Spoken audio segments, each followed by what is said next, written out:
بسم اللہ الرحمن الرحیم الحمد للہ وکفى وسلام علی عباده الذین اصطفى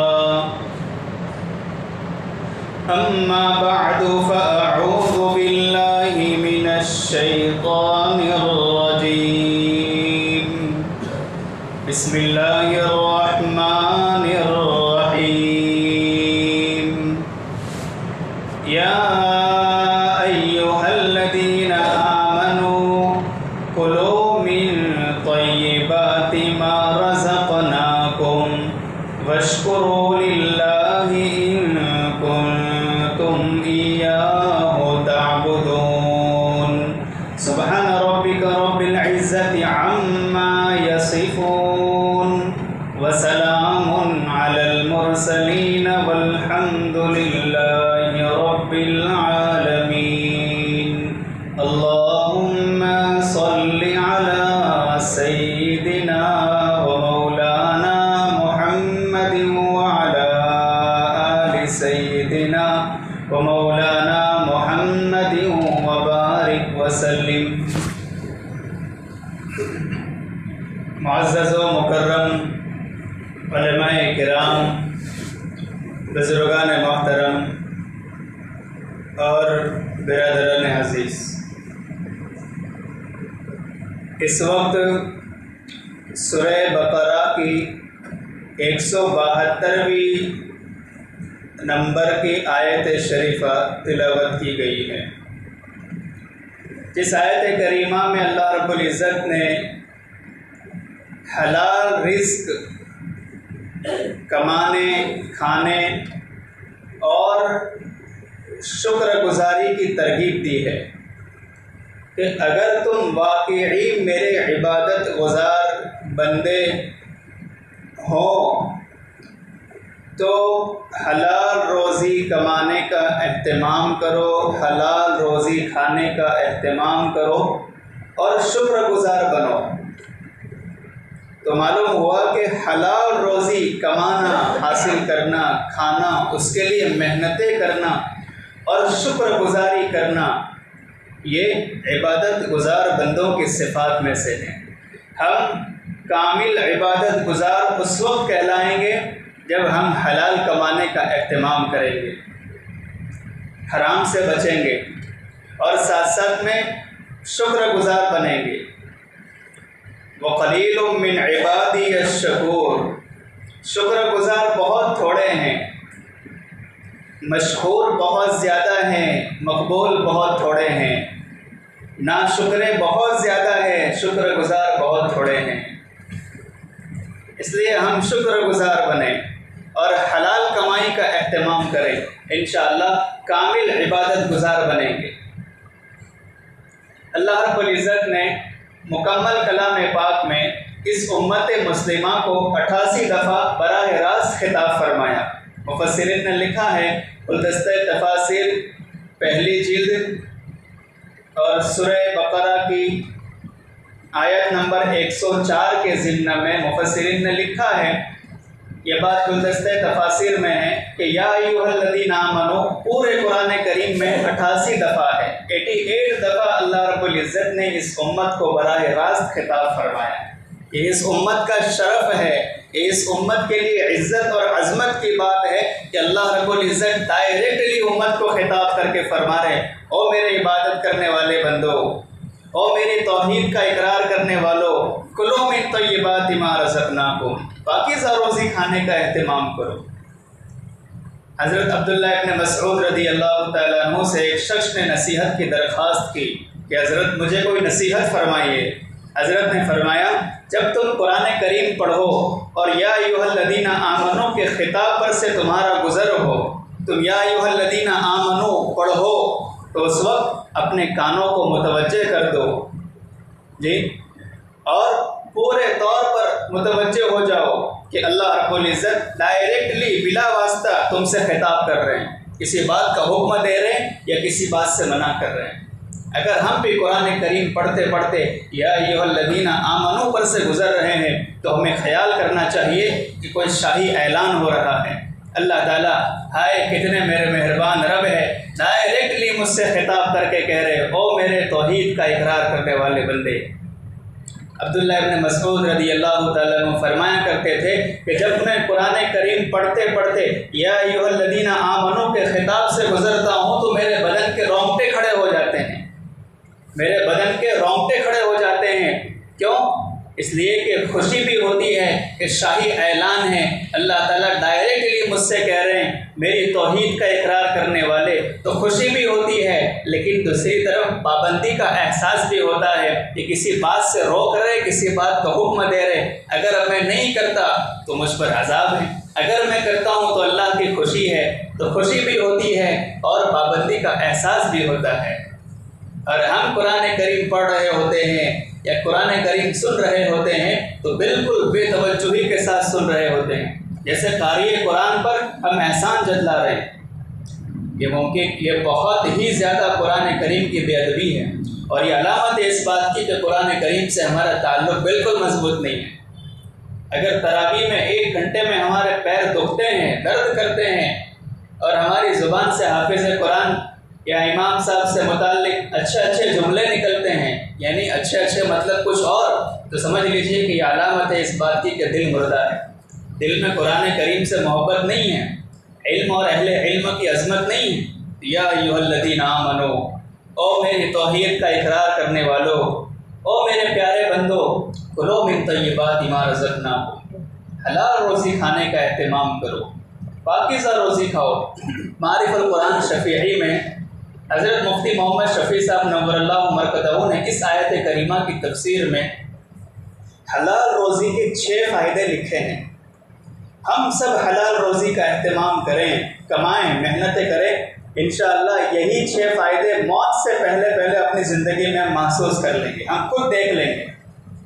نمبر 1، حلال کھانے سے دل میں نور پیدا ہوتا ہے، دل زندہ ہوتا ہے، اور جب دل مردہ ہو جاتا ہے تو 70 سال کا بوڑھا باپ کھانستے کھانستے مر جاتا ہے، لیکن نوجوان بیٹا پانی کے گلاس کا بھی نہیں پوچھتا، دل مردہ ہو گیا۔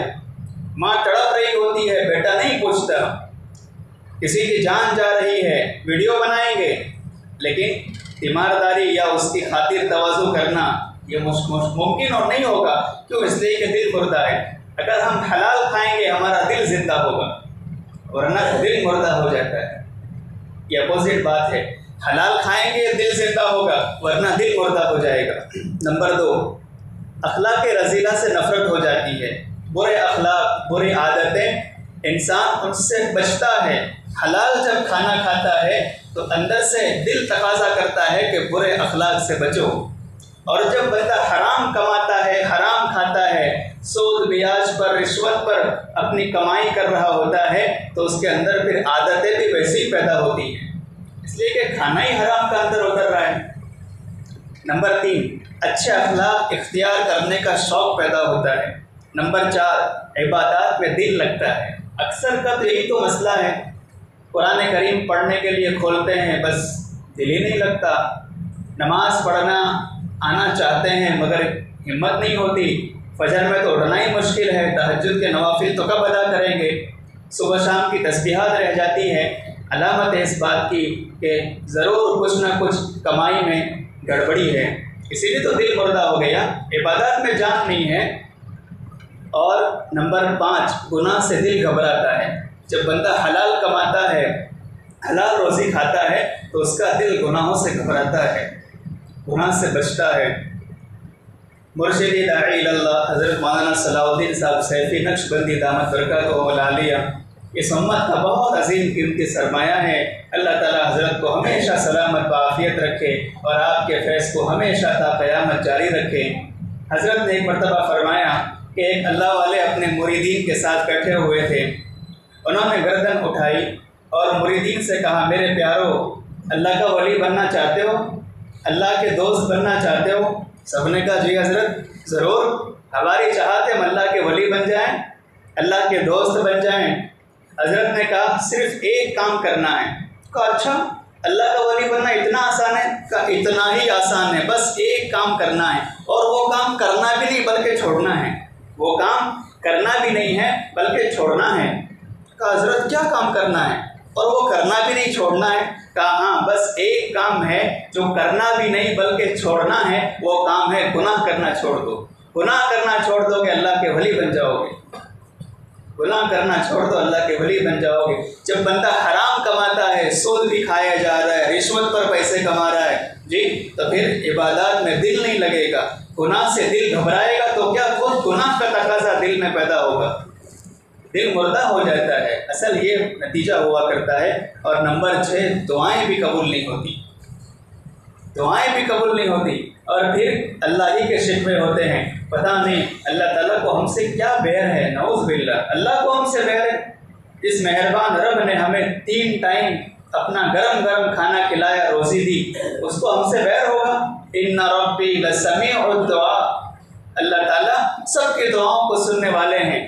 اس مہربان رب کو ہم سے کیا بیر ہوگا، ہم سے کیا دشمنی ہوگی؟ پتہ نہیں، ہر وقت میرے ہی گھر میں حالات رہتے ہیں، ایک پریشانی جاتی نہیں دوسری آ جاتی ہے، نہیں معلوم اللہ کی نظر ہمارے ہی گھر پر ہے، نعوذ باللہ۔ یہ ایسے جملے واقعی اللہ کے عذاب کو دعوت دیتے ہیں۔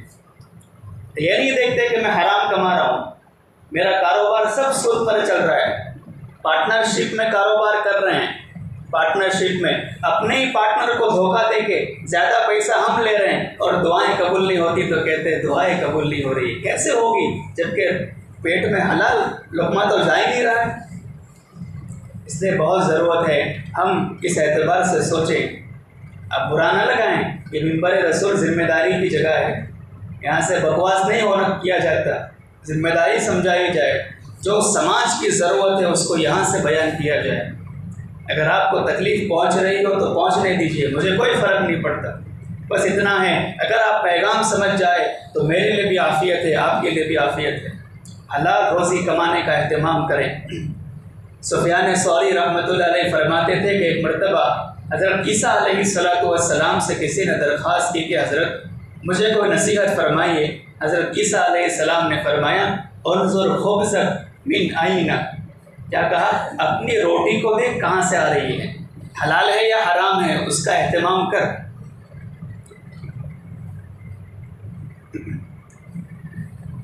ایک واقعہ لکھا ہے، بہت زبردست واقعہ ہے، اور واقعہ نصیحت کے لیے ہوا کرتا ہے، عبرت کے لیے بیان کیا جاتا ہے۔ ایک باپ بیٹے دونوں سفر پر تھے، دونوں مسافر تھے، اچانک باپ کے اوپر آخری لمحات طاری ہوئے، انتقال ہوا، بہرحال انتقال ہونا تھا، انتقال ہوا، لیکن جیسے ہی باپ کا انتقال ہوا تو اس آدمی کی شکل سور کی بن گئی، پورا جسم انسان کا ہے اور شکل سور کی بن گئی۔ اب یہ اکیلا تھا، کوئی سہارا نہیں، بہت پریشان ہوا، اس نے رونا شروع کر دیا، چلانا شروع کر دیا کہ ایک باپ کا سہارا تھا، اس پورے سفر میں کوئی اور ساتھ نہیں ہے، اور باپ بھی انتقال کر گیا، کرنا تھا، لیکن یہ شکل سور کی کیوں ہو گئی؟ اب بھی بڑے پریشان تھا۔ اللہ رب العزت نے اس کو بھی سلایا، یہ سویا، نیند میں خواب میں دیکھا کوئی کہنے والا کہہ رہا ہے کہ بیٹا ڈرنا نہیں، گھبرانا نہیں، ہمیں بھی معلوم ہے کہ تمہارے باپ کا انتقال ہوا اور تمہارے باپ کا چہرہ سور اور دوسری شکلوں میں بدل گیا ہے، ہمیں بھی معلوم ہے، بیٹا تم جانتے ہو تمہارے باپ کی شکل ایسی کیوں کر دی گئی، دنیا ہی میں دفن کرنے سے پہلے کیوں عذاب آیا؟ اس نے کہا ضرور بتائیے۔ اس نے کہا جو خواب میں بتا رہا تھا کہ اصل بات یہ ہے کہ تمہارا باپ سود کھایا کرتا تھا، بیاج کھایا کرتا تھا، بیاج پر کاروبار کرتا تھا، اسی لیے اللہ رب العزت نے موت کے وقت اس پر یہ عذاب نازل کر دیا کہ بس اس کی شکل سور کی بنا دی۔ لیکن بیٹا خوشخبری بھی سن، تو اٹھ جا، بیدار ہو جا، تیرے ابا کی شکل کو دوبارہ لوٹا دیا گیا ہے، انسانی شکل بنا دی گئی ہے۔ وجہ کیا ہے کہ تیرے ابا کی ایک عادت بہت اچھی تھی کہ جب بھی وہ اللہ کے رسول کا نام سنتے تھے تو وہ درود پڑھا کرتے تھے، درود کی برکت سے تمہارے والد کا چہرہ دوبارہ اچھا کر دیا گیا ہے۔ اور سود کی بیاج کی نحوست تھی کہ تیرے باپ کے چہرے کو سور کی شکل میں تبدیل کر دیا تھا، لیکن بیٹا اب خوشی حاصل کر اٹھ جا، اب تیرے باپ کی شکل کو دوبارہ درست کر دیا گیا ہے۔ اندازہ لگائیے اگر موت کے وقت ہمارے ساتھ یہ حالت پیش آئی، ہماری شکلیں سور کی شکلوں میں تبدیل ہو گئی، اللہ تعالیٰ ہر چیز پر قادر ہے، ہمارا ایمان ہے، پھر ہم کیا منہ دکھائیں گے؟ اللہ کے سامنے کیا منہ دکھائیں گے؟ ساری زندگی عبادت گزاروں میں ہمارا شمار رہا اور موت کے وقت شکلیں تبدیل ہو جائے، ہائے اللہ ہماری حفاظت فرمائے۔ یہ نحوست ریاض کی ہوا کرتی ہے، یہ نحوست رشوت کی ہوا کرتی ہے، یہ نحوست کسی کی زمین ہڑپ کر لینے پر ہوا کرتی ہے، کسی کو تکلیف پہنچانے پر ہوا کرتی ہے۔ آج حال یہ ہے کہ نماز، روزہ، زکوٰۃ، حج سب کچھ ادا کیے جا رہے ہیں، لمبی لمبی تسبیحات پھیری جا رہی ہے، ہونا چاہیے، کوئی بری بات نہیں ہے، عبادات بھی مستقل ایک شعبہ ہے، لیکن معاملات بھی تو ایک شعبہ ہے۔ کئی عرصہ ہو گیا کسی کی زمین ہڑپ کر رکھی ہے، دینے کا نام نہیں، کعبۃ اللہ کے چکر تو لگائے، لیکن جس کو اپنے گھر کے چکر لگوائے تو اس کا کیا ہوگا؟ قرض لیے کئی سال ہو گئے، اب تک دینے کا نام نہیں۔ ماں باپ پریشان ہیں اور باپ نے بد دعا دے رکھی ہے، ماں کی زبان سے بجائے دعا یا کلمات نکلنے کے بد دعائیں نکلتی جا رہی، اور وہ کہہ رہا ہے کہ یار مولانا دعا کرو میری زندگی سنور جائے۔ کیسے سنورنے والی ہے؟ جو ماں باپ گھر میں ہیں ان کی عزت نہیں کرتا، ان کا احترام نہیں کرتا، تو وہ بندہ پھر کسی عالم دین کی، مسجد کے امام کی کیا عزت کرے گا؟ جو بندہ حلال کما کر حرام سے نہیں بچتا اور اللہ تعالیٰ سے اعلان جنگ کرتا ہے، اب اس بندے سے کیا امید رکھیں کہ یہ بندہ کسی کے لیے نافع ثابت ہوگا؟ ممکن نہیں ہے۔ اس لیے یہاں سے اٹھنے سے پہلے پورا مجمع یہ ارادہ کرے کہ ہم محنت کر کے حلال روزی کمائیں گے اور حرام سے بچیں گے۔ ارے کرتے ہو انشاءاللہ، تھوڑی مدد، تھوڑی مصیبت آئے گی، لیکن آپ جم جائے، ڈر ہو جائیں اور جم کر کے اللہ سے مانگے، اے اللہ حلال کمانا میرے لیے مشکل ہے، لیکن آپ کے لیے راستے کھولنا آسان ہے، آپ میرے لیے آسانی پیدا فرمائیے۔ بس ایک بات عرض کر کے اپنی بات کو ختم کرتا ہوں۔ حضرت حسن بصری رحمۃ اللہ علیہ فرمایا کرتے تھے کہ دنیا کا سب سے بڑا بے وقوف کون ہے؟ سب سے بڑا بے وقوف کون؟ کہا دنیا کا سب سے بڑا بے وقوف وہ شخص ہے جو حرام مال کمائے اور اولاد کے لیے چھوڑ دے، اور یہ باپ قبر میں سزا بھوگتے اور اس کی اولاد مزے اڑائے۔ اس سے بڑا بے وقوف دنیا میں کوئی اور نہیں ہو سکتا۔ حضرت علامہ تھانوی نور اللہ مرکزہ فرماتے تھے کہ حرام کھانے سے عقل بھی فسق ہو جاتی ہے، فہم بھی فسق ہو جاتی ہے، سوچنے سمجھنے کی صلاحیت ہی ختم ہو جاتی ہے۔ یہ سب حرام کی نوستیں ہوا کرتی ہے۔ حضرت تھانوی رحمۃ اللہ علیہ فرماتے تھے کہ یاد رکھیں اپنی اولاد کو جو حرام کھلائے وہ ان کے اندر شرارت کا مادہ پیدا کرتا ہے۔ یہ سب حرام کی نوستیں ہیں۔ ہم حرام اپنے بچوں کو کھلائیں گے، ہمارے بچوں میں سب ویسی ہی عادتیں آئے گی۔ اللہ تعالیٰ سے دعا ہے اللہ تعالیٰ ہمیں اپنے مقبول و محبوب بندوں میں شامل فرمائیں، اور اللہ رب العزت ہمارے لیے حلال روزی کا اہتمام، حلال روزی کا ہمارے لیے انتظام فرمائیں۔ یہ واقعی درس عافیت ہے، ہم سب کے لیے ایک پیغام عافیت ہے۔ آپ برا نہ لگانا، جو کچھ بھی بیان کیا گیا وقت کی ضرورت ہے۔ ایک ہمارے یہاں سماج میں ایک رواج چل پڑا ہے، سود پر کاروبار ہے، بیاج پر کاروبار ہے، اور رشوت پر ہے، اور کسی کی زمین ہڑپ کر کے بیچی جا رہی ہے۔ نہ جانے کتنے حرام کمانے کے ذریعے ہیں، اور جتنے حرام کمانے کے ذریعے ہیں اتنی ہی مصیبتوں کے بھی راستے ہیں۔ اللہ حفاظت فرمائے، ہم تمام کو صحیح سمجھ عطا فرمائے، اور اللہ تعالیٰ اپنا قرب ہم تمام کو عطا فرمائے۔ آمین بحرمت سید المرسلین و خاتم النبیین صلی اللہ علیہ وسلم، وما علینا الا البلاغ، وآخر دعوانا ان الحمد للہ رب العالمین۔